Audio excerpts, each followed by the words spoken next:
പശ്ചിമേഷ്യയിൽ വലിയ സംഘർഷങ്ങൾ നടന്നുകൊണ്ടിരിക്കുമ്പോൾ ഹോർമൂസ് കടലിടുക്കിനെ ചൊല്ലി തർക്കം മുറുകുകയാണ്. ഹോർമൂസ് കടലിടുക്കിൻ്റെ നിയന്ത്രണം ഇറാന് മാത്രമായിരിക്കുമെന്ന് ഇറാൻ ഒരിക്കൽ കൂടി ആവർത്തിക്കുന്നു.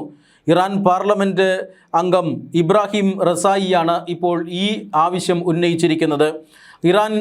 ഇറാൻ്റെ ഒരു മേഖലയാണ് ഹോർമൂസ് കടലിടുക്ക് എന്നത്. അതുവഴി കടന്നു പോകുന്ന കപ്പലുകൾക്ക് ഫീസും അതുപോലെ തന്നെ സേവന നിരക്കുകളും, ഗതാഗത ഫീസും സേവന നിരക്കുകളും ഇറാൻ ഈടാക്കുമെന്നാണ് ഇപ്പോൾ ഇറാൻ്റെ പാർലമെൻറ്റ് അംഗമായ റസായി പറഞ്ഞിരിക്കുന്നത്. അദ്ദേഹം പറയുന്നതനുസരിച്ച് അതുവഴി കടന്നു പോകുന്ന കപ്പലുകൾക്ക് ഇറാൻ്റെ അനുമതി വേണം എന്ന് തന്നെയാണ്. അമേരിക്ക മറുഭാഗത്തെ നിയന്ത്രണം ഏറ്റെടുത്തിരിക്കുകയാണ്. ഒമാൻ തീരത്തുകൂടി കപ്പലുകൾ അമേരിക്ക കടത്തിവിടുന്നുണ്ട്. ഈ കപ്പലുകളെയാണ് ഇറാൻ ഇപ്പോൾ നിരന്തരം ആക്രമിച്ചു കൊണ്ടിരിക്കുന്നത്. ഇറാൻ ഇപ്പോഴും പറയുന്നത് ഹോർമൂസ് കടലിടുക്കിലൂടെ കപ്പൽ ഗതാഗതം തങ്ങൾ നിരോധിച്ചിരിക്കുകയാണ്. ഒരാളുടെയും പാസ് വാങ്ങിക്കൊണ്ട് ഇങ്ങനെ ഹോർമൂസ് കടലിടുക്കിലൂടെ യാത്ര ചെയ്യാം എന്നാരും കരുതണ്ട. അമേരിക്കയുടെ അനുവാദമല്ല, ഇറാൻ്റെ അനുവാദമാണ് അതുവഴി കപ്പലുകൾ കടന്നു പോകുന്നതിന് വേണ്ടത്. ഇറാൻ എത്ര പണം അടയ്ക്കണമെന്ന് തീരുമാനിക്കും. ആ പണം അടയ്ക്കുന്ന കപ്പലുകൾക്ക് മാത്രമേ അതുവഴി കടന്നു പോകാൻ കഴിയൂ എന്ന് ഇപ്പോൾ ഇറാൻ പാർലമെൻറ്റ് അംഗം പറഞ്ഞിരിക്കുന്നു. അമേരിക്കയ്ക്ക് എങ്ങനെയെങ്കിലും ഇവിടെ നിന്ന് പുറത്തു കടന്നാൽ മതി എന്നായിരിക്കുന്നു. അമേരിക്കയുടെ യുദ്ധതന്ത്രങ്ങളെല്ലാം പരാജയപ്പെട്ടതാണ്. അമേരിക്ക മാന്യമായി പുറത്തു കടക്കാൻ ഇപ്പോൾ ശ്രമിക്കുകയാണ്. അമേരിക്കയുടെ ലക്ഷ്യം സൈനികമായും രാഷ്ട്രീയമായും അമേരിക്കയ്ക്ക് മേഖലയിൽ ചില ലക്ഷ്യങ്ങളുണ്ടായിരുന്നു. ആ ലക്ഷ്യങ്ങൾ നേടിയെടുക്കാൻ കഴിഞ്ഞില്ല.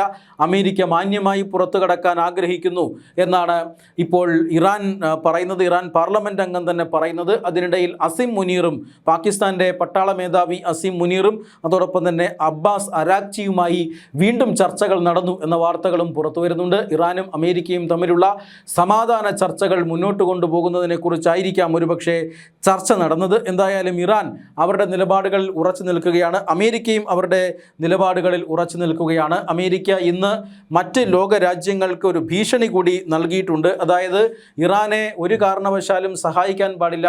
ഇറാനെ നമ്മൾ നിരന്തരം ആക്രമിച്ചൊരു വശം കെടുത്തി ഇട്ടിരിക്കുകയാണ്.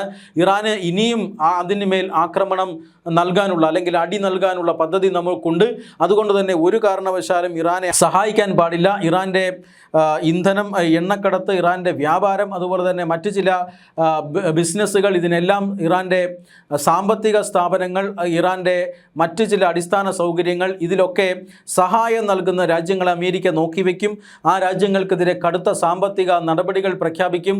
ആ സാമ്പത്തിക നടപടികൾ തീർച്ചയായും ഈ അംഗരാജ്യങ്ങൾക്ക് താങ്ങാൻ കഴിയുന്നതല്ല എന്ന ഒരു മുന്നറിയിപ്പാണ് ഇപ്പോൾ ഡൊണാൾഡ് ട്രംപ് നൽകിയിരിക്കുന്നത്.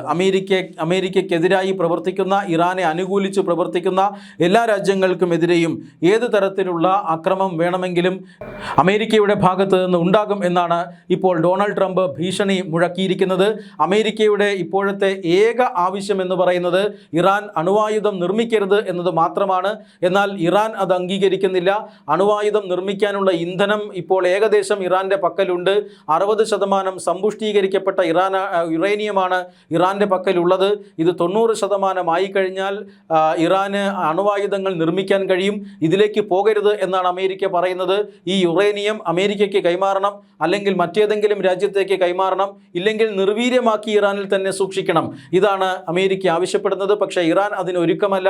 ഈ പറയുന്ന യുറേനിയം എന്ന് പറയുന്നത് ഇറാൻ്റെ പരമാധികാരത്തിൻ്റെ അടയാളമാണ്. വർഷങ്ങളായി രാജ്യത്തിൻ്റെ പ്രയത്നമാണത്. അതൊരു കാരണവശാലും വിട്ടുകളയില്ല എന്ന് ഇറാനും പറയുന്നുണ്ട്. ഇറാൻ്റെ കയ്യിൽ അണുവായുധം ഇരുന്നാൽ അവർ പകരം വീട്ടുമെന്നും, എന്നാണോ അണുവായുധം അവർ നിർമ്മിക്കുന്നത് അന്ന് ഇസ്രായേലിനെയും അമേരിക്കയും അവർ ഒതുക്കുമെന്നും ആണ് ഇപ്പോൾ അമേരിക്ക ഭയപ്പെടുന്നത്. അതുകൊണ്ട് തന്നെ ഈ ആയുധത്തിൻ്റെ കാര്യത്തിൽ, അണുവായുധത്തിൻ്റെ കാര്യത്തിൽ എന്തെങ്കിലും ഉറപ്പ് കിട്ടാതെ യുദ്ധത്തിൽ നിന്നും പിന്മാറില്ല എന്ന നിലപാടാണ് ഇപ്പോൾ അമേരിക്ക സ്വീകരിച്ചിരിക്കുന്നത്. മലയാളി വാർത്ത plus, like, share and subscribe.